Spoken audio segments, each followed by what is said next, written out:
And it was engaging and compelling because people were engaged in the conversation that is shaping the future of business.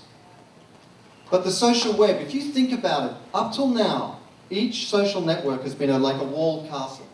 Facebook, Twitter, LinkedIn. And now Facebook has decided to effectively dissolve its own walls, to throw lifelines out across the entire web with those like and recommend buttons, allowing you not just to share in your newsfeed what interests you, but allowing those third-party sites, unrelated to those social networks, to capture information about your likes and dislikes, who your friends are, where you are, what your gender is. My point is this. It's not about how 1 billion people on YouTube each day. It's not about the 500 million on Facebook. It is about the confluence of those 5 trends. Social media, mobile, location-based applications, in-store applications, and the entire web going social. Who here feels that will transform any given business that you're in the coming years? We are in a completely new business era. Now, as exciting as that is, it presents a problem. Because a lot of the brands I work with are either in defense mode, and they don't want anything to do with it, or they are running so quickly to go there to flick on that social media light switch so they can go, oh my God, I've got a Facebook account, that's over. But what they miss on the way are the fundamental principles of effective communication, which advertising has spent a lot of time thinking about for a long time. And I'd like to share some of those with you today, not so that you're like an effective advertiser, but so you can achieve what Jeff was talking about, which is connecting with people in an emotional way with the potential to transform our world for the better. The first one of those is definition. If you don't know who you are, how on earth is anybody else going to know who you are? Time and time again, I'm in a room with brands, and they say, we're going to launch this product, or we're going to do this initiative, or we want to do this campaign, and they don't have a point of view about it.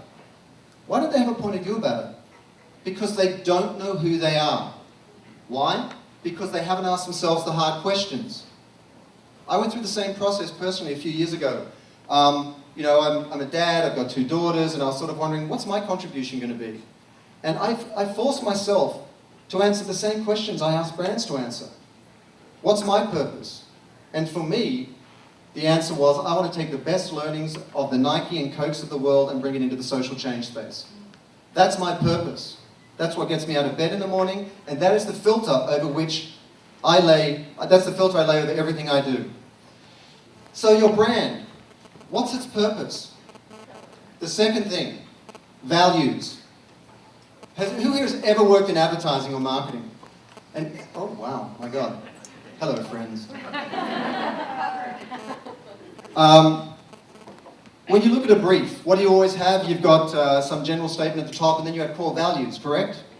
And these are those things that we clever creatives skip over, and I'm guilty as charged. I was the guy in the too tight t-shirt with his feet up on the desk saying, don't bother me, you can't imagine what I'm thinking. You look at those core values and you skip over them. But those core values are critical today, and let me tell you why. As a company, as a brand, as an individual, if you want to reach out to a stranger, you can take potluck and just put it out there and hope that you're going to connect. Or you can trade in the currency of universal values, knowing that by and large, you can connect with someone far more effectively if it's from a value proposition. Look after the environment, breast cancer, water as a resource, the disparity in wealth between the first and the third world. Because these are things that bind us. These are things we share. And when we talk in those terms, what we talk about becomes innately shareable. So and it even affects the bottom line. Has anyone here ever heard of Ethisphere? Ethisphere? No, it's a website that tracks business in terms of the ethics of its practices. And they did a study from 2005 to 2010 between what they call the world's most ethical brands, the S&P 500 and the FTSE 100, in terms of their growth. And the world's most ethical brands outperform the other two all the way through. So it translates to the bottom line. The third thing is purpose. Did anyone see, I worked on the Nike account for 4 years up at Wyden and Kennedy, which is just a wonderful place. And did anyone see what they did with the Tour de France this year with the chalkboard? Anyone see that? Lance Armstrong, testicular cancer, survivor, live strong, Nike athlete. So what did they do? They allowed people to tweet personal messages as cancer survivors or family members of cancer survivors. So for example, life is nothing without hope.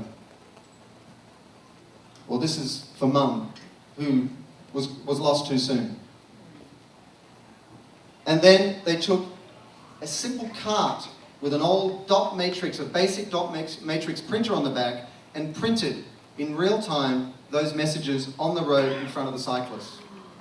Leveraging all the paid media that is already attending that event, but more importantly, taking the heartfelt, the heart-won emotion of those family members and slapping it right on the ground in front of the cyclists in direct connection with the sweat equity of the athletes. That's powerful advertising because it is promoting emotional connection. That's purpose.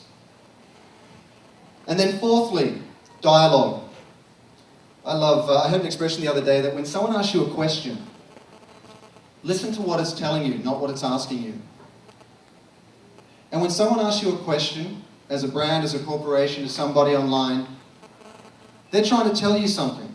Yet too often, brands make the mistake of listening to what they want to hear rather than what they're being told. So when you put those four together, and you can see so many examples of how people are doing it. Did anyone see the Grammys this year? Grammys earlier in the year, and Bon Jovi was there, and they did 2 songs, and everyone online on the CBS.com could select from 6 songs which one they wanted to hear as the 3rd song in the set.